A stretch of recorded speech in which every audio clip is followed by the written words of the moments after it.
And there's 4 agreements. And the first agreement is be impeccable with your word.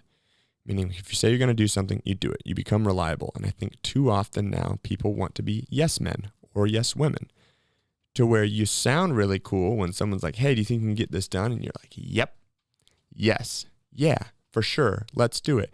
And without taking the follow-up steps of what do I have to do in order to get this done?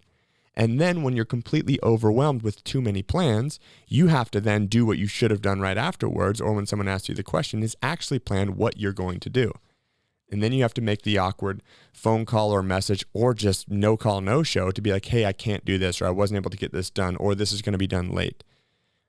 To where being impeccable with your word provides one of 2 things. 1, it makes you more accountable, not just to yourself, but to other people.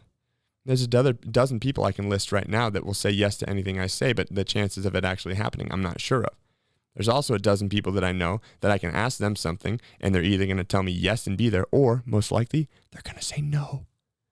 Oh shit, can you do this? No. That's not the worst thing in the world. Like, say no to things if you can't do them, if you don't have the bandwidth to do them. People will respect that. Why is this such a passionate topic, Connor? I don't know. Well, maybe because I've been that person.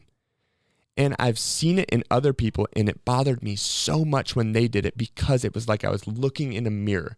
It's like I was looking at myself doing that, saying, yeah, sure, I can get these shoes sent out to you. Oh yeah, I work for Reebok. I can get you a pair of shoes. I'll get you some gear. Awesome. 2 months later, when someone reaches out like, hey, did you get this stuff sent? I'm like, oh, I forgot. Yeah, I'm on it. And then when I would ask that of someone else, hey, I need this done. Hey, one of my friends, hey, do you think I can get this? Yep, no problem. 2 weeks later, I check back in. It's not happening. And it made me so angry at that person.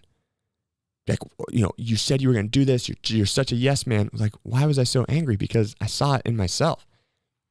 I was angry because I was making those same decisions, and luckily, or I was making those same choices. And luckily, I was able to have that self-awareness to take a step back and think, okay, I'm not going to be that person anymore, because I know that other people get the same amount of frustrated with me.